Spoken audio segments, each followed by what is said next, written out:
We're not late. You guys are all early. Oh, to all those above me that watch over me, to all of you, my faith parapeeps on this side of the veil, welcome. This is the Paranormal Ministry. I'm your host, Shawn Whittington. I'm a seminarian in the United States Old Catholic Church, and I'm coming to you live from my haunted home, my very haunted home, where I live. And I have my very special guest in the green room. I will bring him on ASAP. But whatever could go wrong to get the show going live all the way from Ireland went wrong. And it's a mixture of all sorts of things. A mixture of my elementals here and the fairy folk that live with Steve, I'm sure, and bad weather I'm going everywhere. through 3 different computers. Wow. So I'm just going to start from scratch, and thank you all for hanging in there with us. Let me put my phone away. I was already on the phone telling everybody what was going on with the show, and I was putting things away. I had to get my headphones back and everything. Okay, so here we go. Let's check the prayer.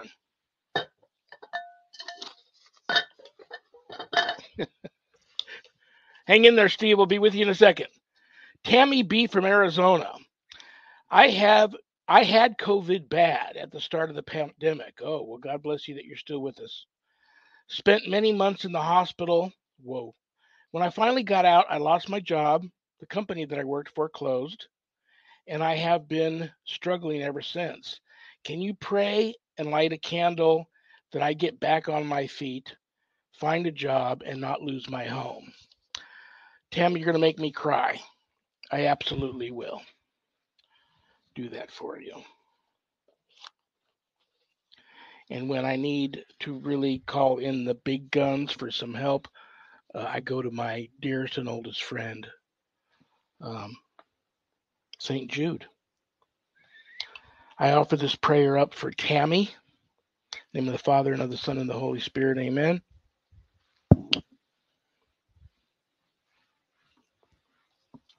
St. Jude, Apostle of Christ, the Church honors and prays to you universally as the patron of hopeless and difficult cases. Pray for us in our needs. Make use, we implore you, of this powerful privilege given to you to bring visible and speedy help where help is needed. Pray that we humbly accept the trials and disappointments and mistakes which are a part of our human nature. Let us see the reflection of the sufferings of Christ in our daily trials and tribulations. Let us see in a spirit of great faith and hope the part we even now share in the joy of Christ's resurrection, and which we long to share fully in heaven. Intercede that we may again experience this joy in answer to our present needs, if it is God's desire for us. And St. Jude, please intercede for Tammy and help her get on her feet and not lose her home and find a nice job and stay in good health. We now and know our prayers will be heard through your intercession. Amen.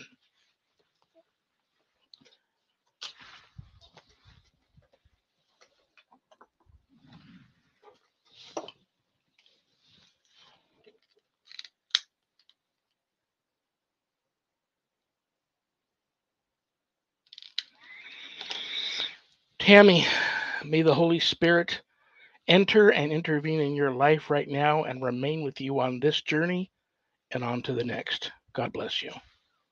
And this candle will keep burning for you, Tammy, until it's burned out. It'll enjoy the show here with us now, and then it'll go into the room with all the other candles burning, and it will stay lit until it burns out. But please keep me posted on your progress. Let's check the Paranormal Ministry mailbag.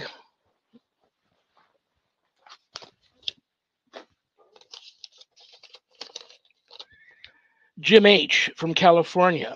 I know a lot about demons.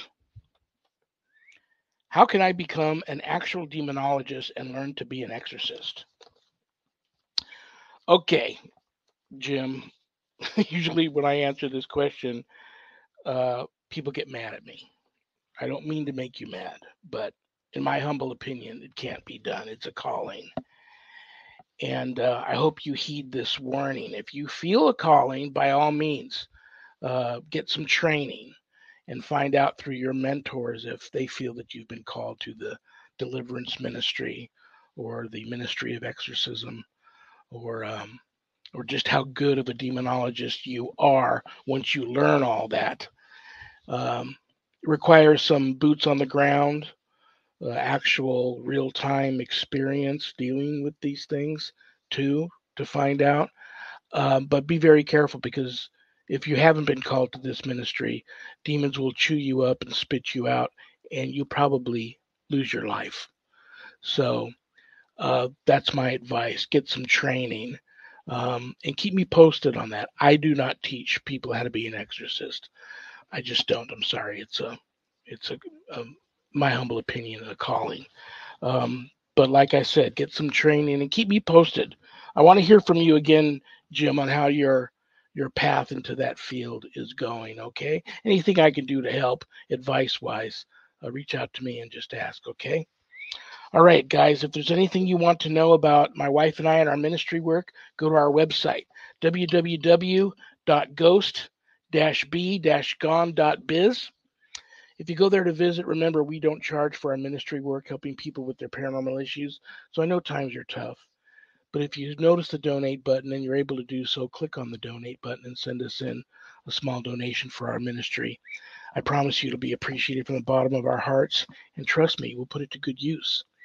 I'm also a certified spiritual advisor. So if you're having issues of a spiritual nature not attached to the paranormal and you'd like to speak to me about those issues, there's a place where you can make an appointment to speak with me on the website.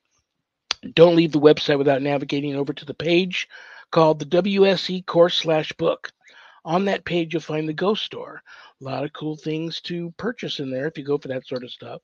And everything you buy, proceeds go to all the things that I support. But scroll a little further down on that page and you'll see my new haunted autobiography, God, Ghosts, and the Paranormal Ministry. And I quote, scariest book I ever published. That was Annette Munich, owner of Stellium Books, my publisher. But don't let that scare you off of purchasing a copy if you haven't done your good deed for the day yet. Part of the proceeds of every sale of every copy of my book goes to support stjude.org, St. Jude's Children's Research Hospital, Nevada, and the ASPCA. So it's a no-brainer. You get to help some of the neediest children on the planet and the animals too. How cool is that? You can get the book a little less expensive at Amazon, but if you buy it off of the website, I autograph it for you and it leaves my office here and it arrives to you in a house blessing kit. So that's pretty cool too. Great time to get the book too, because God, Ghost, and the Paranormal Ministry 2, Chronicles of an American Exorcist, comes out in October. So it's a great time to get caught up on a lot of things that I left open ended in the first book that I bring closure to and updates on in the second book. So there you go. Scroll a little further down on that page, you'll see the Worldwide Society of Exorcists, which I'm a founding member. I offer a 12-week online college level course, Introduction to Spiritual Warfare, through the WSE. And this is a course for all you true warriors for Christ that want to have more knowledge when it comes to drawing your line in the sand, circling the wagons, making a stand, and putting up a good fight against, God forbid, true evil if that ever comes calling. This is the course for you. But it's not going to teach you how to be an exorcist. It's exactly what it is: Introduction to Spiritual Warfare through my eyes as a deliverance minister, the things that I've experienced and have dealt with over many, many years. You can enroll in the course on the website, but if you'd like more information about the course before making that type of commitment, there's a Worldwide Society of Exorcists Facebook page, or you can just reach out to me and talk to me about it. I'm approachable, easy to get a hold of, and we'll talk and see if the course is right for you. All of my students that graduate get a stunning diploma, certificate of completion, along with some other very special blessed items that you can only get from yours truly. Most importantly, please keep all of my former, current, and future students in your prayers. Thank you very much. Okay, the moment of truth, the reason why you all tuned in. I'm so excited to have him here. His first time on the show. He is a storyteller, he is an author. He is such an interesting gentleman. I've been stalking him and reading his bio and talking to some other people that know about him. He's just a really cool individual, aka the Story Man. Live. It's after 10 p.m. in Ireland, live from Ireland. Please let's give a warm paranormal ministry family welcome to the one and only Steve Lally. Hello, Reverend. How are you? You warned me. You warned me. I warned you. Listen, well, it was when I was off camera, I decided to pull out the shillelagh in case, we got to get serious with some of the faves. Well, I have St. Patrick here behind me. I'm gonna say this. Steve he's got gumption and he wanted to do this show. I went to go set up the pre-recorded show, and I came back and Steve was still there. He had 2 windows open. He was ready to go. He wanted to be on this show. So I think all of us owe him a lot of gratitude because he showed that go-getterness. Absolutely. And let me tell you something else, Steve. The show's only an hour long. I know that someone with your talents, the Story Man, I know that this show's not going to be long enough. I just have one rule today. I want you to have fun because I'm going to want you to come back. I want you to talk about anything you want to talk about. It was so easy to prepare for this show because when I started advertising you were going to be on, people must have just went and read your bio because the requests I came in were for all the things that are on your bio. So anything you want to throw at us, from an ancient Celtic epic of Ireland to ghost stories to myths to legends, fae folk, stories about the fairies. I think I have elementals here on my property. But what I want to say to you, I want to get the important stuff out of the way first. I know you got a birthday coming up. So happy birthday. Thank you. That's next week, 2 days before. Yeah. The gentleman's day behind you there, St. Patrick. The Ides of March, the 15th of March. I have a confession to make. I told you a little white lie. I bet you didn't think you were going to hear confession today, but I led you to believe that I have Irish in my heritage, and let me tell you how that works out. I'm actually Scotch English, but where the Irish comes in is my mother was born and raised in Brazil. May she rest in peace. And she baptized me in the Catholic faith under St. Patrick as my guardian angel. Many years later, when I was confirmed into Catholicism, during my confirmation, I was also confirmed under him as my patron saint. So growing up, St. Patrick's Day was always huge. He always made sure I had green on, told me make sure you let the girls pinch you and kiss you. Always came home to, I know this isn't authentic Irish, but I always came home to corned beef and cabbage. And so it was always a huge day. So that's why that's so special to me. I'm even planning for my 25th wedding anniversary, which is 4 years away, a trip to Ireland. I'd like to go to, I believe it's called Station Island, where they have St. Patrick's Purgatory and St. Patrick's Bed. And if you and I are still friends, I'm probably going to pop in on you and say hi. So that's where that whole Irish thing comes from.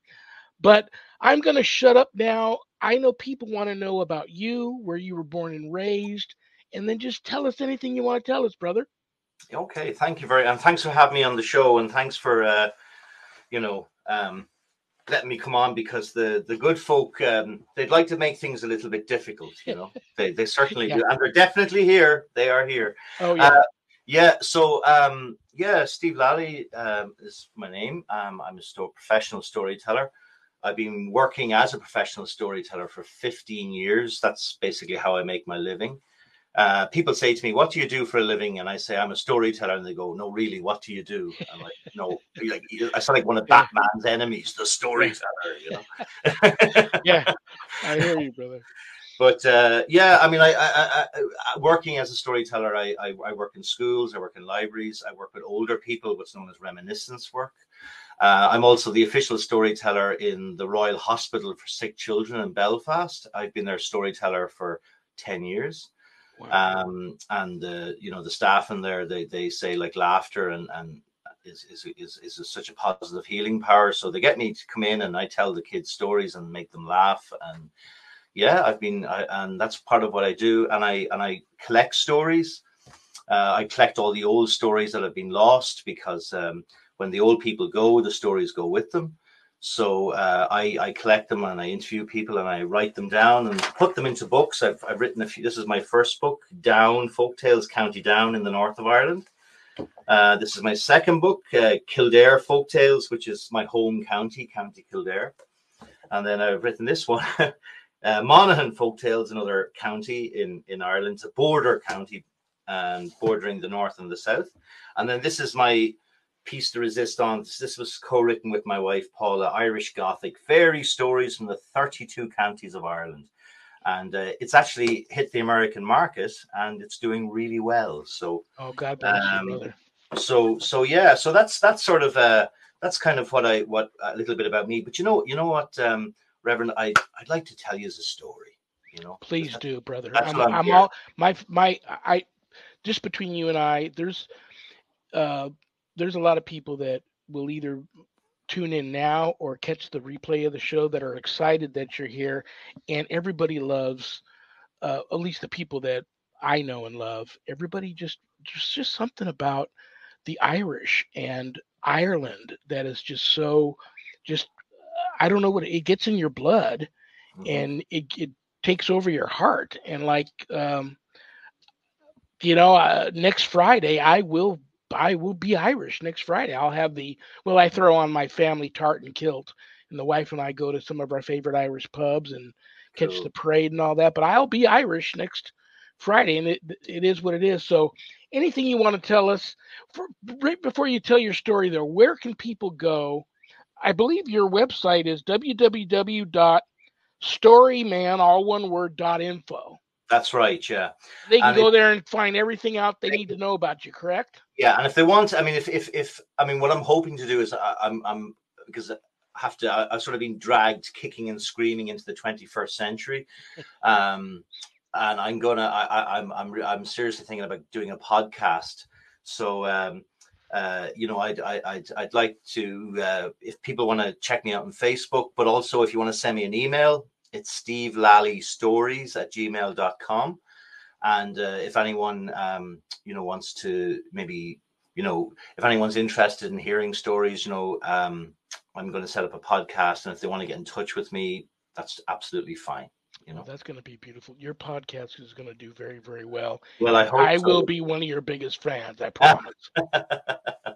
Well, I'll tell you what. I notice on the wall behind you, you have a poster of The Changeling. With the movie with the late great George C. Scott, one of my favorite movies, and I know you're interested in the whole idea of the changeling because you asked you mentioned that. So I'd like to tell you a story about a changeling. Please do. Is it going to be as scary as that movie, A Hole in the Ground? I don't know. That was pretty scary. I just saw that a few weeks ago, pretty and that scary, that was scary. So the show is yours, brother. Take over. No problem. Well, just before I start, I'm going to give you a little bit of information about changelings.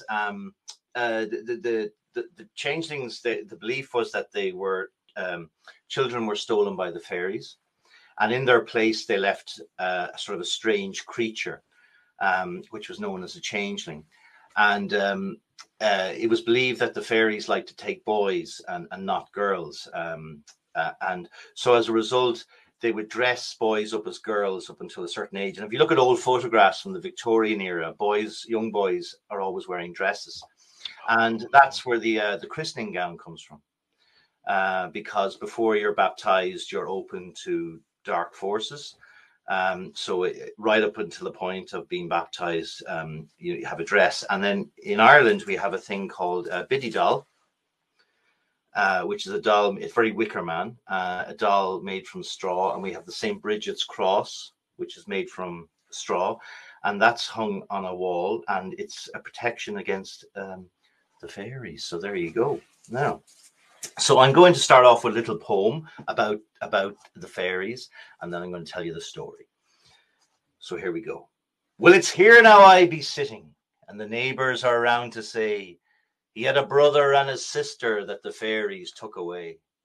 And up the road and down the road and up the road again, they hid them by the holy well down by the crooked lane. And up the hill and down the hill and 3 times round the brae was Niall Beug and Nora Beug that the fairies took away. Now the pot is hanging from the crook, and it's talking to itself. It's talking to the dresser and the rows of shiny delf. And there above the chimney brace and hanging from the wall hangs the old clock that has no voice at all. But if it had a voice in it, it would get up and say, where Niall is and where Nora is, that the fairies took away. Now there was once a woman, and her name was Mary.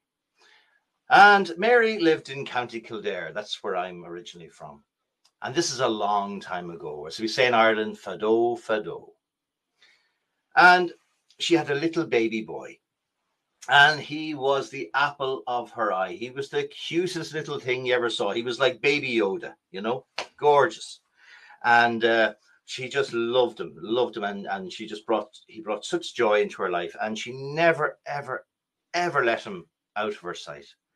And she would stay at home and she would look after the baby, and she'd take care of the house and whatever needed to be done while her husband looked after the farm. Anyway, one day she thought, you know, she'll do a few little chores outside, and she fed the baby, gave the baby a little bit of milk and sang it to sleep, you know.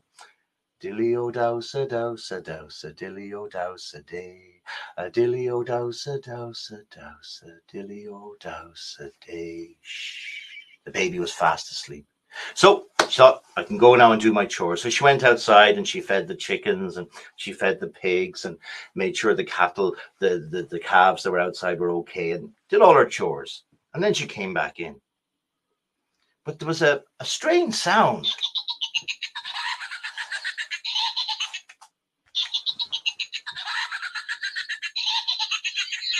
That didn't sound like her baby.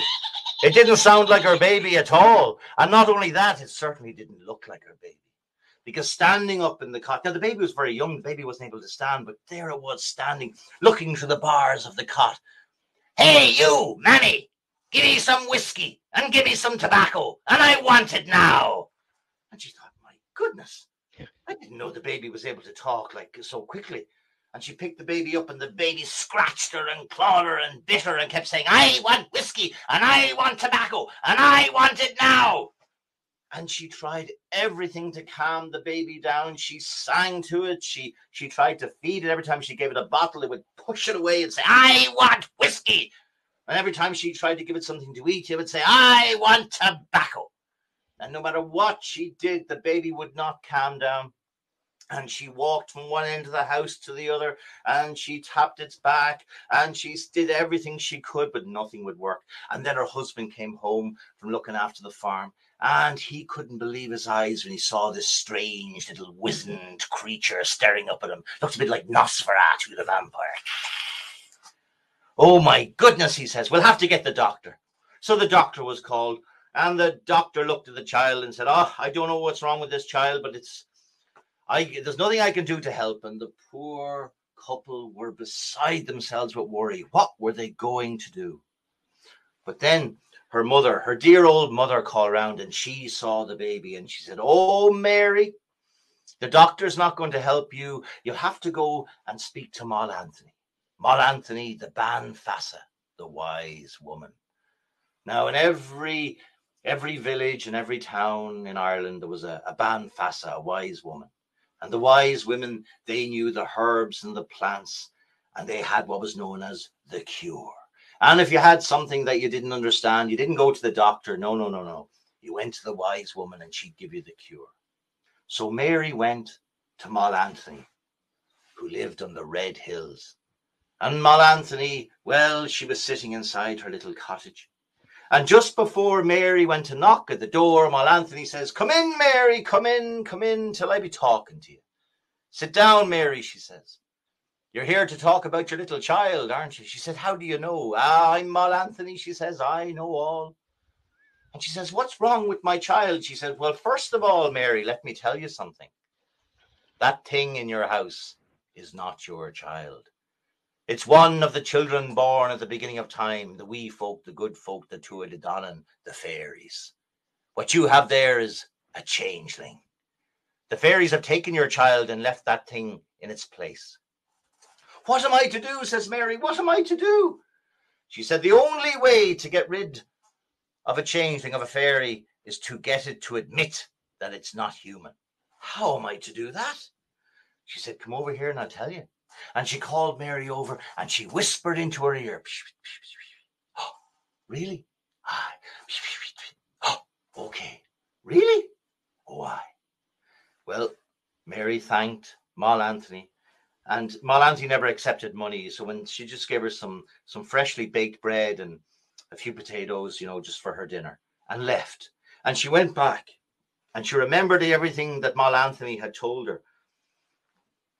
And then she said to the baby, "Child, are you hungry?" "Yes, I told you I'm hungry. I'm hungry and I'm thirsty and I want whiskey and I want tobacco and I want it now." She said, well, look, I'll tell you what, I'll make you an omelette. "Oh, I like omelets. Oh, I love omelets. Go on, make me an omelette." "So I will. I'll make you an omelette." And she got a dozen eggs and she took some of them. And what she did was, this is what Mal Anthony told her to do. She cracked the eggs and she threw the eggs into a bucket.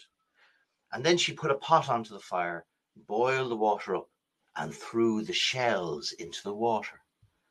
The changeling watched as Mary boiled the eggshells. "What are you doing? What are you doing? What kind of a dinner is that?" She said, "I'm making you an omelette." "An omelette? In all my 2,000 years upon this earth, I have never seen an omelette being made like that." Well, that was it. She got the creature to admit, for what human lives for 2,000 years? And she says, "I've got you," she says, "I've got you." And with that, the little changeling jumped out of the cot and flew up the chimney and went into a puff of smoke and was gone. Mary ran out the door screaming, going, "Oh my goodness, where's my child? Well, what am I going to do?" But then she could hear the sound of crying coming from the house. And she went back in. And she looked inside the cot, and there was her beautiful little baby boy, cooing and gurgling and giggling away. And she picked him up in her arms and sang, "Dilly-o-dowsa, dowsa, dowsa, dilly-o-dowsa day. A dilly-o-dowsa, dowsa, dowsa, dilly-o-dowsa day." And the baby was fast asleep. But let me tell you something. From that day onwards, she never, ever, ever let that child out of her sight. And she remembered what Mal Anthony had told her to do. She said, "The fairies fear iron, and the fairies fear God.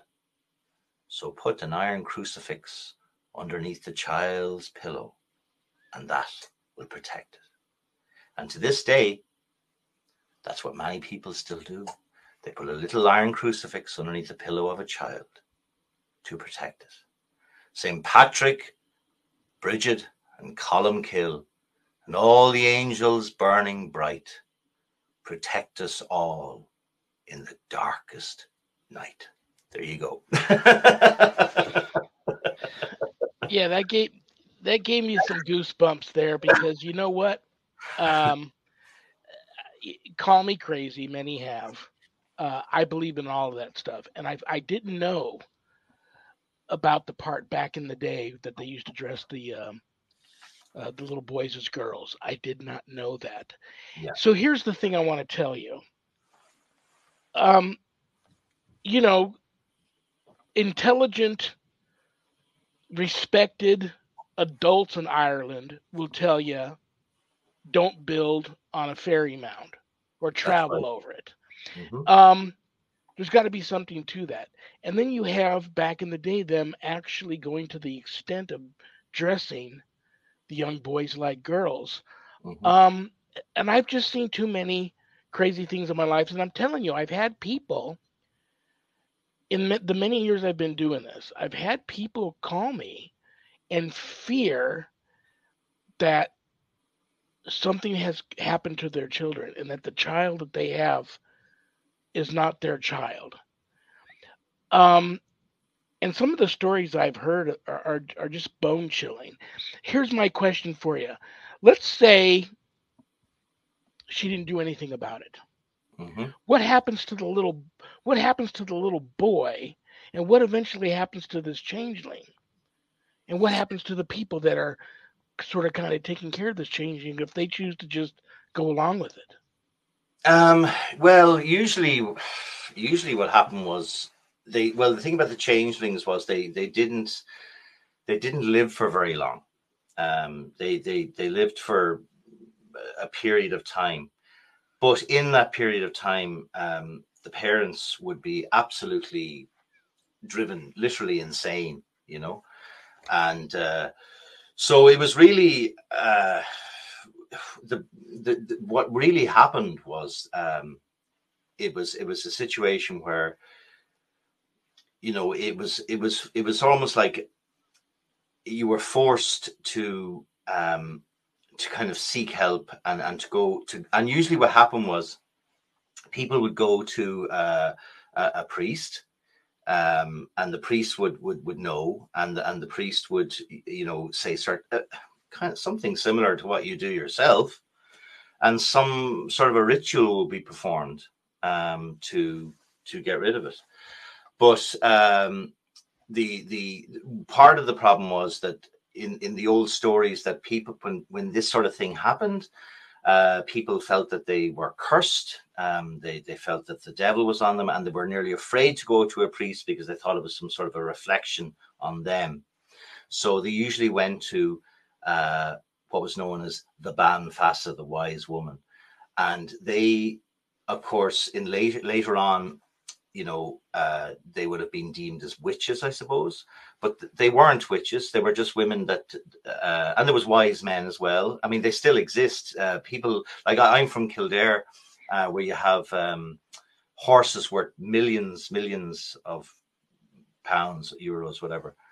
And there's a guy that stud farmers will go to him to heal their horse before they will go to a vet, because he has the cure, and he would be a descendant of one of these wise people, and they're usually like the seventh son of a seventh son and stuff like that. So yeah, it's interesting. It's a strange sort of a thing, and the thing about sort of Christianity in Ireland. I mean, they say the Irish are pagans with a thin veneer of Christianity. Yeah. Um, because there's still even a lot of, I mean, I showed you this thing here. I mean, it doesn't look very Christian, but you will find them in an awful lot of houses. And so yeah, there's a sort of the two kind of run parallel with each other. Like I actually did storytelling with a group of retired priests and nuns in County Monaghan, and we spent an hour talking about the fairies, and they took it very seriously. So yeah, it's Yeah. interesting. It's interesting. So You I mean, you had yeah. you had mentioned you joked in a serious way about the fae being present, Mhm. the fae that hang around you being present for the Yeah. show tonight. Um, I too feel I do have some type of elemental activity on my land here, and I had when we moved in here 20 years ago. There's this huge tree that was so healthy on the right in the middle of our front yard near the master bedroom, and we started having some really bad paranormal activity here of outside in the land, Mhm. and I found this weird rock in my flower planter, and I asked my wife if she had put that there, and she said, "Oh yeah, that's my big lava boulder that I brought back from Hawaii." And I don't know if you know anything about that. You're not supposed to bring anything back from Hawaii. It's bad luck. So I had to take this rock, bless it, pray over it, put it in the nicest part of my flower garden, and take special care of it. And many people in my field and lots of friends with Irish backgrounds have said I shouldn't have done this. But the tree during this time, this big tree died and it was starting to fall towards my house. Well, I knew if it had fallen on my house or my neighbor's house, it would be big trouble. So one night I went out there. I did pray to the Holy Family and said some other prayers of protection and stuff. But I did also pray to whatever was attached to the land to please don't let this. You're welcome to stay, if you just don't let this thing land on my house or my neighbor's house or one of the children that play out in the street.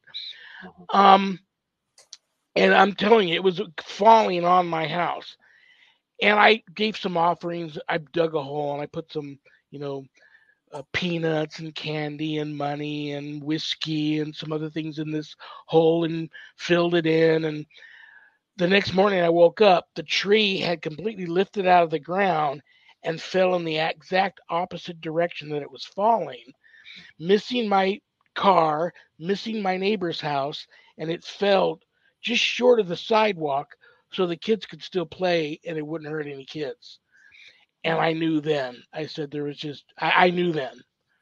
Yeah, well, that's fascinating because that's so similar to what happens in Ireland with regard to the fairies as well. We in Ireland, what's known as Cronasheogs, fairy trees grow all around the country, but they're sacred, and farmers, no matter what denomination they are, whether it's Catholic, Protestant, Presbyterian, whatever, they will not cut them down.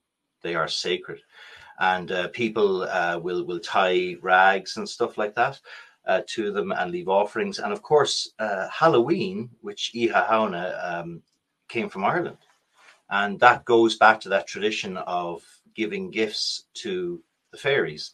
And if you don't, oh dear, there'll be consequences, and that's where the term trick or treat comes from. And the reason why children dress up as monsters and things like that is, again, the 31st of October is, along with the 1st of May, are the 2 days of the year where the wall between our world and theirs disappears and they can cross over. So basically, if you dress your child up as some sort of strange creature, when the fairies are looking for potential, victims, they'll go, "Oh, look, he's one of us, or she's one of us. We're okay, leave them alone." And that's why people actually dress up for Halloween. So there you go. Well, let's talk about this will go over big here today on this show. Let's talk about ghosts. Okay. If you talk to somebody in Scotland, they'll tell you Scotland is the most haunted country in the world. You talk to somebody in England, they'll say the same thing. You talk to somebody in Ireland, and they just give you that look, like the hauntings in Scotland and England are child's play to what we have over here in the Emerald Isle. And I just kind of, the look they give you, you just kind of believe it. I know that when we go on our trip, we have the lady that's going to plan the trip for us. Her name is May Hernan, and she's an entertainer and lives there in Ireland. But she's good friends with the gentleman that owns and lives in Leap Castle. So we're going to actually go there. I don't think we'll spend the night, but I'm trying to push for maybe getting permission to spend the night in Loftus Hall. But I mean, the stories go on and on and on about some of the world's most legendary locations infested with spirit and visits by the devil and God knows what else in many locations in Ireland. Do you got a good ghost story for us? Yeah, I have a great ghost story for you. Again, I mean, the thing about Irish ghost stories is they're not typical. Like, they're not kind of, a guy with a sheet over his head sort of thing. The thing about the Irish ghosts, and I think what makes them so frightening is that when you meet a ghost, they come across as just another person, you know, and then you realize as the experience goes on that they're not, you know. So yeah, I've a great story about ghosts, a ghost, and it's called The Boy Who Had No Story, and I'd like to share it with you. Please do. Yeah, so long ago, again in Ireland, as my grandmother would say, when you had nothing, you had nothing, you know, and if you wanted anything, you had to work for it. That's just the way it was. So if you had no land, or if you didn't have a trade, or you know you were from a poor family, you had two choices. One was you starved, and the other one was you went to a place called the workhouse, and the workhouse was considered to be a fate worse than death. So to avoid this terrible fate, people would go to what was, it's hard to believe now, but there was in Ireland back, you know, I think up until about even 80 years ago, not too long ago, there were these things called hiring fairs. And in all the villages, people would go, and the farmers and the wealthy landowners would come to these hiring fairs to hire people to work on their land. So the men, the boys would work on the land, look after the livestock. The women would look after the houses or take care of the children. And in return, you got some food, you got a place to stay, and maybe some money. Okay. And the thing about these hard workers, that they were called spalpeens. That was the Irish word for these people. They were basically itinerant traveling workers. And they were very popular because they were great storytellers, because they would go from village to village, town to town, and they would get to hear all the news, all the gossip, and they would pass messages on for people. And of course, they had wonderful stories. And you have to remember, Reverend, you know, this is going way back, you know, way back tradition of the hard worker, before radio, before television, certainly before internet. And the majority of the people who worked the land couldn't read or write, so you know they wouldn't even read a newspaper, you know. So the more stories Spalpeen had, the more work they got. Now the boy in our story is called Tom. Tom was a great worker, hard worker, but he had no stories, not even one. He would bore you to death. But anyway, as a result, he was finding it harder to get work. He'd knock at somebody's door and they would say, "Sorry, Tom, not today. There's a woman coming down the road after you. She's a great storyteller. We're going to hire her instead." And this kept happening to him until eventually he could get no work and he was destitute. So one day he was walking down some road somewhere and he had no money, he had no food, he had nowhere to stay. And he said to himself, surely to goodness, things cannot get any worse. Well, Reverend, you know, when you've been around a long time, you do find that sometimes things can and do get worse, you know. And as soon as he said that, the heavens opened up and the rain came down around him. But he persevered, he kept going. And as he walked, in the distance, he could see a little light, a little flickering light. And he followed the light. And the closer he got to the light, he could see it was coming from a little cottage, a window in a little thatched cottage with a whitewashed walls and the little half door. And of course, the chimney with the curl of smoke coming out of it. And Tom thought to himself, surely whoever lives in this house will let me in out of the rain. And I hope they don't ask me to tell them a story. So he got to the house and he just raised his fist and he was just about to knock on the door when the door opened. Standing in the doorway was a tall, thin man, dressed from head to toe in black. He had long black hair and a long black beard. Oh, sounds familiar. He said, "Tom, I've been expecting you." Tom thought, this is very strange. He'd never seen this man in his life. And how did he know his name? And how did he know he was coming? He said, "Tom, are you cold?" Tom says, "I'm freezing." "Come in, Tom, come in, come in." And Tom went inside the little cottage and it was lovely and warm. There was a big fire blazing. And the man said, "Tom, are you hungry?" And Tom said, "I'm starving." He said, "Sit down." And the man waved his hand over the table and a big bowl of stew appeared and some lovely homemade brown bread and butter and a big cup of fresh buttermilk. And Tom ate the whole thing down. It was luxury. He was used to eating bread and water. And then the man says, Tom, are you tired? And Tom says, I'm exhausted. The man says, Tom, behind that door, there's a room. And in that room, you'll find yourself a little bed. Go and have a lie down. Tom thanked him. He got up, opened the door, and sure enough, in the room, there was a little bed. And it was magnificent. Fresh linen sheets, feather mattress, feather pillows, and woolen blankets. Luxury. Tom was used to sleeping in hay barns and sheds with the rats running around him. As soon as his head hit the pillow, he fell fast asleep. Until during the night, he was woken up by something twisting his ear and something poking him in the eye. And he looked up, and there was these three little creatures looking down at him. These horrible little monstrous creatures grinning at him. Ta-da, Tom, you're a lazy boy, Tom.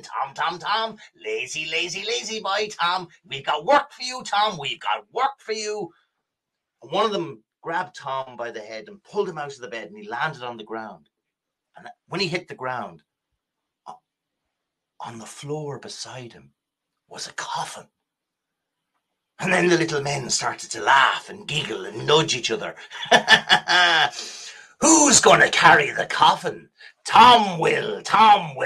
And they lifted the coffin up and they threw it on Tom's back. And they lifted Tom with the coffin on his back and brought him out through the house, out through the front door, out into the night with the wind and the rain howling around him.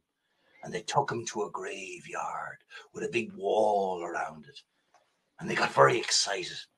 And they started nudging each other again, and they said, who will carry the coffin over the wall? Tom will, come on now, Tom. And they punched him and they kicked him, and poor Tom had to lift the coffin up and push it over the wall, and then climb over the wall after it. As soon as he did that, the three little creatures walked a few yards the opposite direction, opened a gate, and walked inside. And then they took him to a part of the graveyard where there was a shovel sticking in the ground. Who's going to dig the grave? Tom will, come on now, Tom. And they made him dig a hole, and Tom dug and dug and dug and dug until he found himself in a big hole. The three little men pulled him out of the hole, and then they looked at each other and grinned and laughed. Who's going to go inside the coffin? Tom will, come on now, Tom. And they lifted Tom up and they threw him inside the coffin. They put the lid on top of the coffin and they hammered the nails in. Tap, tap, tap, tap, tap, tap, tap, tap. Tom was trapped inside the coffin, and then he could hear the muffled voices outside. Who's gonna go inside the grave? Tom will, come on now, Tom.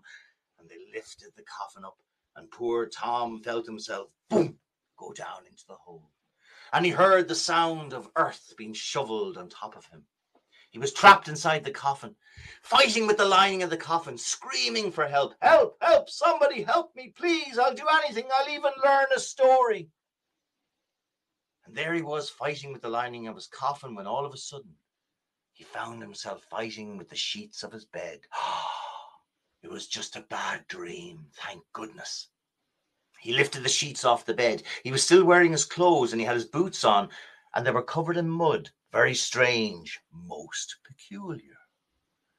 Well, he walked across the room, opened the door, and went out into the kitchen. And there was the tall man dressed in black, staring at him, smoking his pipe.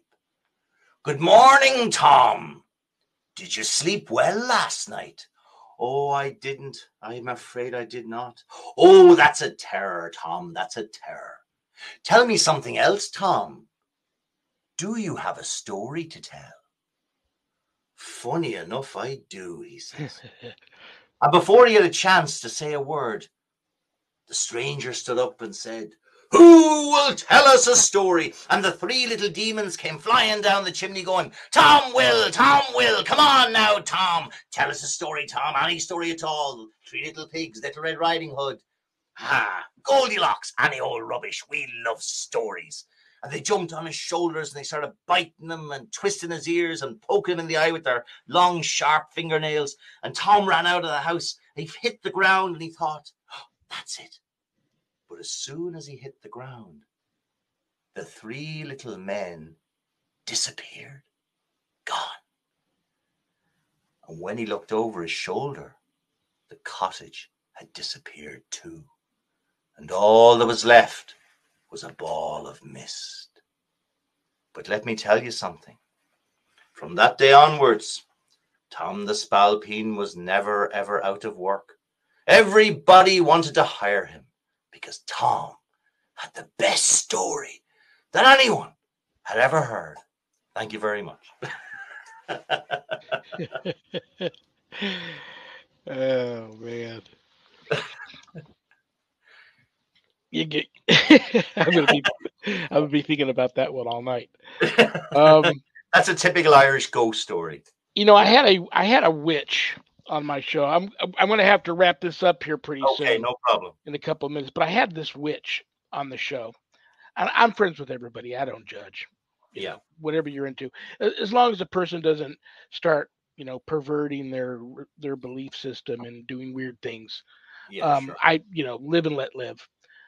But then I had a gentleman who watched the show contact me, and I forget where. I think he was probably in New Orleans or near New Orleans, somewhere in Louisiana.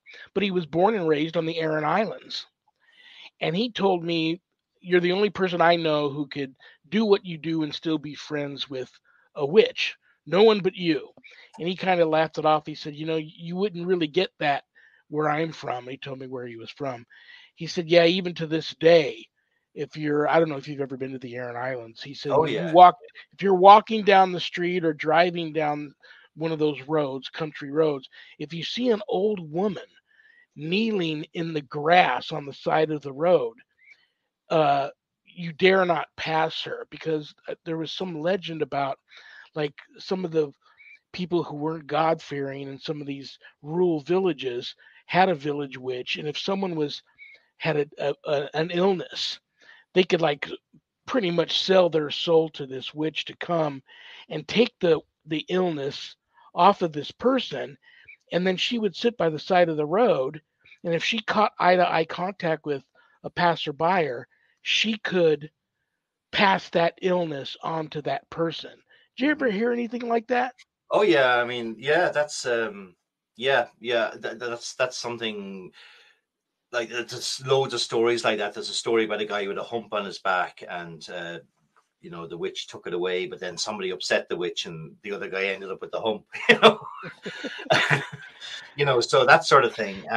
Yeah, I mean, and well, these women, yeah, there were these sort of characters were called Cailleachs, witches, and yeah, I mean, the thing is, they had great power to cure and to heal, but they could also put a curse on you. And people were absolutely terrified of them. Yeah, I don't blame him. And he even said that he is able to pick them out here, even in the States, down in New Orleans where he lives now. He says, coming from my background, I'm able to pick out the witches here. And he says, I stay clear of them. It stuck with him his whole life. So I love you. I respect you. I knew I was going to really enjoy meeting you and having you on the show. I've got to have you back. Did we ever figure out why we couldn't get the sound up right away? I don't even know. Or did the fairies just all of a sudden give you sound? It was just so strange. I mean, it just. Yeah, he just had to switch from using his phone to the computer, so there was a problem with his phone. So there was a problem with my phone. They didn't want me using the phone. So yeah. So they wanted. See, I had it all beautiful. I was in the other room and I had a beautiful background and it was really nice. And they wanted to embarrass me. Well, here's the $1 million question. Did you have fun when you come back? Yeah, I'd love to come back. I mean, I hope you enjoyed the stories. Oh my gosh, I could go on for a couple more hours with you easily. Like I said, my heart is in Ireland. I don't know what it is about that place. I'll find out when I go. Maybe I won't come back. We'll see. Well, if you do come here, Reverend, make sure to give me a shout, and I'll give you a tour of some of the some of Absolutely. the sort And of you too, you come to Las Vegas, let me know. And just before we finish up, I just want to mention I'm actually working with an artist from Las Vegas at the moment. oh, really? Yeah, I'm working on a new story. It's a modern sort of folklore type thing. And this artist, he's called Richard E. Further Out. He's a fantastic artist. You can find him on Facebook, Richard E. Further Out, and we're collaborating together. He's creating the artwork, and I'm writing the story. So Oh, very you never good. know. You never know. I might be in Las Vegas. Okay. Possible. Well, listen, God bless you. Have a wonderful birthday next Wednesday. Have a Thank you very wonderful much. St. Patrick's Day. Have a Yes, wonderful remainder to your Friday evening there in the most wonderful country in the world. there he is, the And man himself. I love you, brother. Thank you so much for being here. I'll talk to you soon. Take care and God bless. Thank you. All right, brother. Good night. Bye. I promise I'll have him back. Couple of months. I'm always booked out 2 or 3 months. I promise you guys I'll have him back. I love those stories. And he's so good at it. And I wish him the best of luck with his new venture with the artist here in town. Let's wrap this up quick, guys, because I'm way over. CommunityPayItForward.us. CommunityPayItForward.us. Go there, donate, help somebody. Shop there, and then that helps somebody. USOCC is the church I belong to. If you're interested in night prayer or Bible study, go to bishopjameslong.com, scroll down to the bottom of his homepage. The links to both of those are there. Thank you to Zach and Adrian Clayton, my co-producers. I'll be here Monday with an all. Oh, this is a great one of my monthly series, and it's gotten off to a great start. Monday the 13th, the Joy to the World monthly series with the one and only Dr. Joy Pugh. That's this Monday the 13th. Thank you to Things Network. Thank you to Skeleton Key Network. Thank you to Temple of Phoenix Rising Entertainment. Thank you to PACT, Little P, capital ACT, Podcasting for All Coming Together channel, for all these networks simulcasting my show, and BeInspired.net. BeInspired.net. I'm sorry, BeInspiredRadio.net. BeInspiredRadio.net. Chicky Hot, the rock psychic, that's her radio network. She re-airs episodes of my show all day long on Saturdays. Very cool network, a lot of great shows there. Go and check it out. And bad joke time. A bad joke, one of you sent in, I'm going to pull out of this Haunted Carnival Barker hat. My attempt to put a smile on everybody's face before I say good night and have a great weekend. Is this a joke? What would bears be without bees?